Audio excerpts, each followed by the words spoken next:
ဒီဗီဒီယိုလေးမှာတော့ဒီအင်္ဂလိပ်စာလေးလာနေသူတွေအတွက်အရန်ကိုအသုံးပြုများတဲ့စာအုပ်လေးတစ်အုပ်ဖြစ်တဲ့ Raymond Murphy ရဲ့ Accessing Grammar and Use ဆိုတဲ့စာအုပ်လေးကိုသင်ခန်းစာတစ်ခန်းချင်းစီအလိုက်ဗီဒီယိုလေးတွေနဲ့ပြောပြပေးသွားမှာဖြစ်တယ်။ဒီစာအုပ်လေးရဆိုရင်တော့အင်္ဂလိပ်စာလေးလာနေသူတွေအတွက်မြည်သူမဆိုနားလည်လွယ်အောင်လို့သူကအခြေခံကနေစပြီးတော့တိတိကျကျလေးဆင်းလင်းပြထားတဲ့စာအုပ်ကောင်းလေးတစ်အုပ်ပေါ့နော်။ဒီစာအုပ်လေးထဲမှာဆိုရင်စုစုပေါင်းအခန်းက115ခန်းရှိတယ်။အဲဒီမှာတစ်နေ့ကိုကတစ်ခန်းလောက်လုပ်မယ်ဆိုရင်လည်းဒီ4လလောက်ဆိုရင်တော့ဒီစာအုပ်လေးကိုလုပ်လို့ပြီးပါပြီ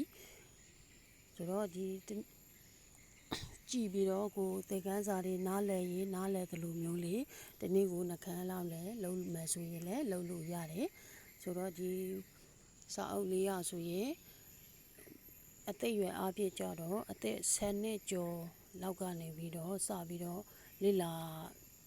သွားလို့အဆင်ပြေပါတယ်ဒါပေမဲ့တချို့ဟာတွေကြတော့ဒီ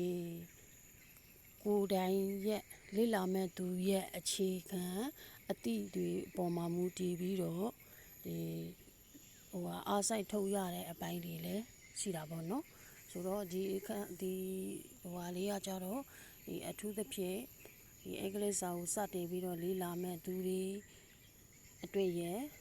နောက်ပြီးတော့ဒီကလေးသေးလေးတွေကြတော့လည်းဒီစာအုပ်ကအဆင်မပြေပါဘူးဘာလို့ဆိုသူ့ရဲ့သင်ခန်းစာကဒီဘွဲ့ရပြီးတဲ့ကျောင်းသားတွေပြီးတော့ဆယ်တန်းအောင်တဲ့ကျောင်းသားတွေပြီးတော့အလယ်တန်းကျောင်းသားတွေအတွက်ကိုတက်တော်တဲ့စာအုပ်တစ်အုပ်ပေါ့နော်ဒီကလေးကြတော့လေသူဟာနည်းနည်းလေးအဆင်မပြေတာလေးတွေတွေ့ရှိနိုင်ပါတယ်ဒါပေမဲ့ဒါကြတော့ကလေးတွေကအခြေခံကောင်းနဲ့သင်ယူခဲ့တဲ့သူဆိုရင်တော့ဒီစာအုပ်လေးကနေပြီးတော့လေ့လာလို့ရပါတယ်ဒါပေမဲ့အများသောအားဖြင့်ကြတော့ဒီအလယ်တန်းကျောင်းသားတွေကနေပြီးတော့ဒီစစ်ပြီးတော့ဘွဲ့ရတဲ့ကျောင်းသားတွေပြီးတော့တခြားပေါ့နော်အဲ့လိုမျိုးကျောင်းသားတွေအတွက်ကကြတော့အထူးသေးရောပါတယ်ဆိုတော့ဒီစာအုပ်လေးကိုစတင်ပြီးတော့မိတ်ဆက်ပြီးဆိုတော့ဒီပထမဆုံးအနေနဲ့ဒီစာအုပ်လေးမှာပါတဲ့သင်ခန်းစာတွေပေါ့နော်ဒီမှာကြတော့ဒီမှာအနောက်မှာသူ့ရဲ့အခန်းပူတွေလည်းပါပါတယ်ဆိုတော့ဒီပထမဆုံးအခန်းကိုစပြီးတော့လေ့လာကြည့်ရမယ်ဒါဆိုတော့ပထမဆုံးအခန်းမှာကြတော့ unit 1 M is R အဲ့ဒီ M is R ဆိုတဲ့ဟာလေးကိုသင်ခန်းစာတစ်ခုအဖြစ်လောက်ထားတာပေါ့နော်ဆိုတော့ဒီမှာပြချင်တဲ့ဟာကပြပေးရမယ်ဆိုရင်တော့ဒီမှာဆိုရင်ဒီကောင်မလေးကသူ့ရဲ့အကြောင်းကိုပြောဆိုနေတဲ့ပုံလေးပေါ့နော်ဒီမှာဆိုရင်ဒီ MSR ကိုတုံးပြတဲ့အခါမှာဆိုရင်စီကြောင်းတွေပြောတဲ့အခါဖြစ်ကြောင်းတွေပြောတဲ့အခါမှာဒီ MSR ကိုတုံးပြတယ် MSR ဆိုတာကဒီမှာဆိုရင်ဒီ verb to be ရဲ့ရိုးရိုးပစ္စုပန်ကာလအတွက်အသုံးပြုတာပေါ့နော်ဒီမှာဆိုရင် I'm 22 my name is Liza I'm American I'm from Chicago I'm a student my father is a doctor and my mother is a journalist ဒီမှာဆိုရင်ဒီကောင်မလေးကသူ့ရဲ့အကြောင်းကိုပြောတာပေါ့နော်သူကအသက်22နှစ်ရှိပါပြီသူ့ရဲ့အမည်ကလေဇာလို့အမည်ရတယ်သူကအမေရိကန်လူမျိုးတစ်ယောက်ဖြစ်တယ်အမေရိကန်တစ်ယောက်ဖြစ်ပြီးတော့ချီကာဂိုမြို့ကနေပြီးတော့လာတာပေါ့နော်ပြီးတော့သူကကျောင်းသားတစ်ယောက်ဖြစ်တယ်သူ့ရဲ့အဖေကဆရာဝန်တစ်ယောက်ဖြစ်ပြီးတော့သူ့ရဲ့အမေကဂျာနယ်သမားတစ်ယောက်ဖြစ်တယ်တဲ့ဆိုတော့ဒီမှာဆိုရင်ဒီမှာသုံးထားတဲ့ဟာကရေပူရအကြောင်းအရာတွေကိုရိုးရိုးလေးဖြစ်ကြောင်းကိုပြောတဲ့ဖြစ်တာမို့လို့ဒီမှာM S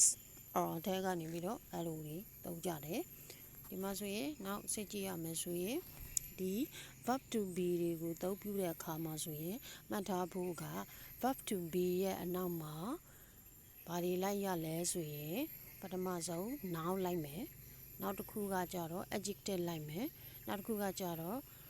adverb တွေလိုက်မယ်နောက်တစ်ခုကကြတော့ phrase တွေလိုက်မယ်ဒီမှာဆိုရင်ဒီ adverb ထဲမှာလဲ phrase တွေကပါတယ်ဆိုတော့ဒီ verb to be ရဲ့အနောက်မှာပထမဆုံး noun လိုက်မယ်ပြီးတော့ adjective လိုက်မယ်နောက်တစ်ခုကဒီ adverb တို့မဟုတ်ဒီ phrase တွေလိုက်မယ်ပေါ့နော်ဆိုတော့ဒီမှာစစ်ပြီးတော့လေ့လာမယ်ဆိုရင်တော့ဒီမှာဆိုရင် my favorite color is blue ငါရဲ့အကြိုက်နေတဲ့ဆုံးအရောင်ကအပြာရောင်ဖြစ်တယ် my favorite sports are football and swimming ငါရဲ့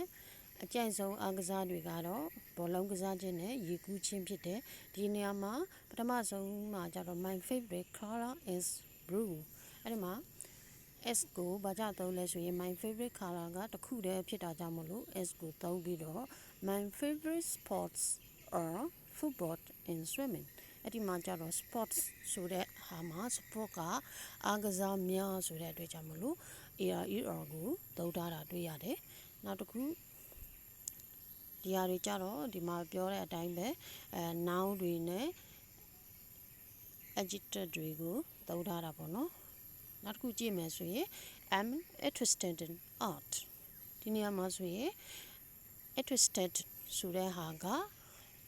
adjective ဖြစ်တယ်ဆိုတော့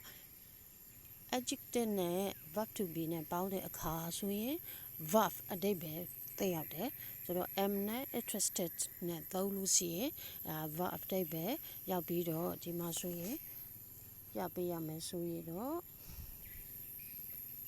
ဒီမှာ am နဲ့ interested in ဆိုတဲ့ဟာလေးကinterested ဆိုတဲ့ verb ကို interested ဆိုတဲ့ adjective ကို in ဆိုတဲ့ preposition နဲ့တွဲပြီးတော့အဲ့လိုအတွဲသုံးလေးတွေကိုသုံးပေးရတယ်အဲ့ဒီဟာကို collocation လို့ခေါ်တယ်ဒါအတွဲသုံးလေးတွေပေါ့နော်ဆိုတော့ဒီအတွဲသုံးလေးတွေကိုလည်းတစ်ခါတည်းမှတ်သားသွားရမယ်နောက်တစ်ခုကြတော့ဒီမှာဆိုရင် I'm not interested in politics ဒီမှာဆိုရင်အငင်းဖြစ်တဲ့အခါဆိုရင်ဒီ verb to be ရဲ့အနောက်မှာ not လေးကိုပေါင်းထည့်လိုက်ရုံပါပဲဆိုတော့ဒီငါကနိုင်ငံရေးကိုစိတ်မဝင်စားပါဘူးတဲ့ဆိုတော့ဒီမှာဆိုရင်စစ်ပြီးတော့အောက်က B လေးကိုစစ်ပြီးတော့ကြည့်ရအောင် B ကိုစစ်ပြီးတော့ကြည့်မယ် B စစ်ပြီးတော့ကြည့်မယ်ဆိုရင်ဒီမှာဆိုရင်ရိုးရိုးဝကြနဲ့အငင်းဝကြတွေကိုတွေ့ရမယ်ရိုးရိုးဝကြကဘာလဲဆိုရင် I am ဆိုပြီးတော့ I'm ဆိုရင် am နဲ့တွဲမယ် he she it ဆိုရင် is နဲ့တွဲမယ်နောက်တစ်ခုက we you they ဆိုရင် er နဲ့တွဲပြီးတော့သုံးရမယ်ဆိုတော့ဒီမှာဆိုရင် I am ဆိုရင် I'm ဆိုပြီးတော့ဒီ I နဲ့ am နဲ့ကိုပေါင်းပြီးတော့ရေးလို့ရတယ် he is ဆိုရင် he's she is she's it is it's အဲ့လိုမျိုးcontraction လုပ်ပြီးတော့အတူချုံးတဲ့ပုံစံနဲ့ပြောလို့ရတယ်နောက်ဒီမှာကြည့်ရမယ်ဆက်ပြီးတော့ကြည့်မယ်ဆိုရင် negative အငင်းဝကြတွေအတွက်ကြတော့ I am not အဲ့ဒီမှာဆိုရင်အတူချုပ်ပြီးတော့ရေးမယ်ဆိုရင် I'm not အဲ့လိုရေးလို့ရတယ်နောက်တစ်ခုက he is not ဆိုရင် he's not or he isn't အဲ့ဒီမှာအသားထွက်တွေကိုသေချာလေးလိုက်မှတ်ပါဆိုတော့ဒီနေရာမှာပထမ I am not ဒုံးကကြတော့ I'm ကို am နဲ့ပေါင်းပြီးတော့ not ကိုတတ်ခွဲရေးလို့ရမယ်ဒါပေမဲ့ I am and နဲ့ not not ကိုပူးပြီးတော့ရေးလို့မရဘူးဒါသူ့ရဲ့ချွင်းချစ်ပေါ့နော်ဒီအောက်ကစကားလုံးတွေမှာဆိုရင်ဒီပူးပြီးတော့ရေးလို့ရတဲ့အလုပ် ပုံစံကနှမျိုးရှိပြီးတော့ I'm တစ်လုံးထဲမှာသာတည်းဒီ I'm နဲ့ am နဲ့ကိုပေါင်းပြီးရေးပြီးတော့အနောက်က not ကိုတတ်ရေးအဲ့လိုရေးမှရတယ်ဒီ I'm ပြီးတော့ am and နဲ့ not not ကိုပူးပြီးတော့ရေးထားတာမျိုးရေးလို့မရပါဘူးဒါချွဲချင်းပါဆိုတော့ဆက်ပြီးတော့ကြည့်မယ် she is not အဲ့ဒီမှာဆိုရင် she's not or she isn't နောက်တစ်ခု it is not it's not or it isn't အဲ့လိုမျိုးလေးတွေဒီအနောက်ကဟို verb to be is နဲ့ not နဲ့ပေါင်းထားတဲ့အတန်လေးကို is itအဲ့လိုလေးတွေဖတ်ပါနောက်တစ်ခု we are not အဲ့ဆိုရင် we are not or we aren't နောက်တစ်ခု you are not or you aren't they are not or they aren't အဲ့လိုမျိုးလေးတွေကိုလေ့လာအတားထွဲတွေလည်းပဲမှန်ကန်အောင်လို့ရောဆိုရပါမယ်ဆိုတော့ဒီမှာပထမအချုပ်ပြောချင်တာကဒီ I not အငင်းတွေလောက်တဲ့အခါမှာဆိုရင်ဒီအငင်းကို he is not လို့လည်းရေးလို့ရတယ် he is not လို့လည်းရေးလို့ရတယ် he isn't အဲ့လိုမျိုးတွေလည်းရေးလို့ရပါတယ်နောက် I'm ကြတော့ I am not နဲ့ I'm not လောက်ပဲရေးလို့ရမယ် I'm am and နဲ့ not နဲ့ပေါက်ထားတာမျိုးဒီအင်္ဂလိပ်စာအသုံးမှာမရှိပါဘူးနောက်တစ်ခုအရေးကြီးတာကပြောချင်တာကဒီလိုမျိုးအတူချုပ်ပြီးတော့ရေးတဲ့အရေးမျိုးတွေကဒီ formal writing တွေမှာရေးလို့မရပါဘူးဒီစကားပြောတွေမှာရေးမယ်ပြီးတော့ပဘာရေးတဲ့အခါလိုမျိုးမှာဆိုရင်ဒီအတူချုပ်တဲ့ပုံစံကရေးလို့ရပေမဲ့ဒီတိုင်းစာတွေအထက်လူကြီးတွေကိုရေးတဲ့အခါတွေ email ပို့တဲ့အခါတွေမျိုးမှာဆိုရင်အဲ့လိုမျိုးဒီအတူချုပ်တဲ့ပုံစံလေးတွေကိုရေးလို့မရပါဘူးဒီအစီဖြစ်တဲ့ I am not he is not she is not it is not အဲ့လိုလေးရေးရပါမယ်ဒါမှတ်ထားဖို့ပြောတာဖြစ်တယ်ဆိုတော့နောက်အောက်ကဥပမာလေးတွေကိုဆက်လက်ပြီးတော့ကြည့်ရအောင်ဒီမှာဆိုရင် I'm cold can you close the window please ငါအရန်အေးတယ်ကျေးဇူးပြုပြီးတော့တကားလေးပိတ်ပြီးလို့ရမလားဆိုတော့ဒီမှာ I'm cold she already cold အဲ့ဒီကြတော့သူက adjective ဖြစ်တဲ့အစီကam and နဲ့ပေါင်းလိုက်တဲ့အခါမှာဆိုရင်သူက verb ပုံစံလိုမျိုးဖြစ်သွားတယ်နောက်တစ်ခု I'm 32 years old my sister is 29အဲ့ဒီမှာဆိုရင်နှစ်တွေကိုရေးတဲ့အခါမှာဆိုရင် I'm 32 years old အဲ့လို years မှာ s ပါမယ်ပြီးတော့ o ပါရမယ်အဲ့ဒီမှာပြောချင်တာ I'm 32 years ဆိုပြီးတော့ရေးရမှာဖြန့်ပြီးတော့ရေးလို့မရဘူးတကယ်လို့ကိုကဒီလိုမျိုးနံပါတ်တစ်ခုပဲရေးချင်လို့ရှိရင် my sister is 29ဆိုရင်ရပြီအနောက်က years လို့မထည့်နဲ့တကယ်လို့ years ပါမယ်ဆိုရင်အနောက်က o လေးထည့်ပေးရမယ်နော်ရေးရမှာလဲ s လေးပေါ့နော် s လေးထပ်ပေးရမယ်ပေါ့နော်တနေ့သားလေးဆိုရင်တော့1ရေးရပေါ့ s မပါဘူးပေါ့ကွာအဲ့လိုမျိုး Steve is ill he's in bed Steve ကနေမကောင်းဘူးသူကအိပ်ရာပေါ်မှာနောက်တစ်ခု my brother is scared of dogs ဒီမှာဆိုရင်ဒီ my brother is scared of dogs ဆိုတာငါရဲ့အကိုကခွေးတွေကိုကြောက်တယ်တဲ့ဒါ scared ဆိုတဲ့ဟာကဒီနေရာမှာဆိုရင် adjective ဖြစ်တယ် adjective ဖြစ်တော့အရှိက verb to be နဲ့ပေါတော့ verb ဖြစ်တယ်ဒီမှာ scared နဲ့ of နဲ့ကိုပေါင်းပြီးတော့ဒီ collocation ပုံစံအတွဲစကားလုံးပုံစံလိုမျိုးသုံးပြလို့ရတယ်ပေါ့နော်ဒါ scared of အဲ့လိုလေးတွေမှတ်ထားပါနောက်တစ်ခု it's 10 o'clock you are late again 10 နာရီလောက်ရှိပါပြီမင်းထပ်ပြီးတော့နောက်ကျပြန်ပြီအဲ့လိုမျိုးပေါ့နော်နောက်တစ်ခု and I are good friends and I ငါက တငယ်ချင်းကောင်းတွေမှာတဲ့အဲ့ဒီမှာဘာလို့အားသုံးထားလဲဆိုရင်တော့ဒီ subject မှာ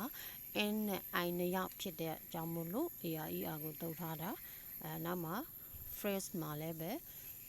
အများဖြစ်တာမို့လို့ s လေးပေါင်းပေးရမယ် s ပါတယ် your keys are on the table မင်းရဲ့တော့တွေကစပွဲပေါ်မှာတဲ့ဒါဆိုရင်အဲ့ဒီမှာလည်းပဲ keys ဆိုတဲ့ဟာကအများဖြစ်တာမို့လို့ er ကိုသုံးတာပါနောက်ခု I'm tired but I'm not hungry ငါပင်ပန်းနေတဲ့ဒါပေမဲ့ဘိုင်းမစားပါဘူးတဲ့ Listen is it interested in politics she's interested in art Lisa ကနိုင်ငံရေးကိုစိတ်မဝင်စားဘူးလူမကအမှုပညာကိုစိတ်ဝင်စားတယ်ဆိုတော့ဒီနေရာမှာပြောမယ်ဆိုရင်ဒီအငင်းလောက်တဲ့အခါမှာဆိုရင်ဒီ verb to be ရဲ့အနောက်မှာနောက်ကိုပေါင်းထည့်ရုံပဲဒါလေးတော့မှတ်ထားပါတော့နောက် James isn't a teacher he is a student သူက Jane ကဆရာတရားမဟုတ်ပါဘူးတဲ့သူကကျောင်းသားတစ်ယောက်သာဖြစ်တယ်တဲ့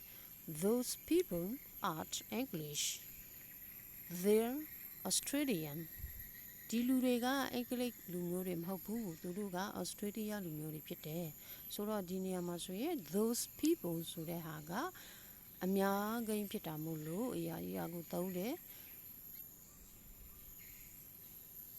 နောက်တစ်ကြောင်းက it's sunny today but it isn't warm ဒီနေ့ကနေသားတယ်ဒါပေမဲ့မပူပါဘူးတဲ့မပူနေပါဘူးပေါ့နော်ဆိုတော့ဒီနံပါတ် B လေးကိုနားလည်မယ်လို့ထင်ပါတယ်ဆိုတော့ဒီအောက်က C လေးကိုတစ်ချက်ကြည့်ရအောင်ပါ that's equal that is this equal there is he is equal here isဆိုတော့ဒီလိုမျိုးTHAT apostrophe s ဆိုတဲ့ဟာက that နဲ့ s ကိုပူပြီးတော့ရေးထားတာကိုဆိုလိုတာ there's ဆိုတဲ့ဟာလဲ there နဲ့ s ကိုပူပြီးတော့ရေးထားတာကိုဆိုလိုတာပါ his ဆိုတဲ့ဟာလဲ he နဲ့ s ကိုပူပြီးတော့ရေးထားတဲ့ဟာလေးကိုဆိုလိုတာပါဒီမှာဥပမာလေးကိုစစ်ကြည့်မယ် thank you that's very kind of you ကျေးဇူးပါကွာမင်းကအရန်ကိုကျင်နာတာပဲသဘောကောင်းတာပဲပေါ့ look there's cracks ကြည်စမ်းအမ cracks ပဲ here's your key thank you ဒီမှာမင်းရဲ့တော့တွေတော့ဒီမှာမင်းရဲ့တော့ကျေးဇူးတင်ပါတယ်ဆိုတော့ဒီဟာလေးတွေကိုထပ်ပြီးတော့နားလည်လို့ချိန်လို့ရှိရင်ဒီဗီဒီယိုလေးတွေကိုထပ်ကကြည့်ပြီးတော့အသက်အထွတ်တွေကိုမှန်ကန်အောင်ထွဲဆိုကြည့်ပါနောက်သင်ခန်းစာမှာဒီ unit 1ရဲ့အမေဆော်ရဲ့လေ့ကျင့်ခန်းတွေကိုဆက်လက်ပြီးတော့ပြောပြပေးသွားပါမယ်ဗီဒီယိုတစ်ပုဒ်ထဲမှာဆိုရင်စီဝါမှာဆိုလို့အခုဒီလောက်နဲ့ပဲရပ်နာပြီးတော့နောက်ဗီဒီယိုလေးမှာပြန်လည်ဆုံတွေ့ကြပါမယ် See you later good luck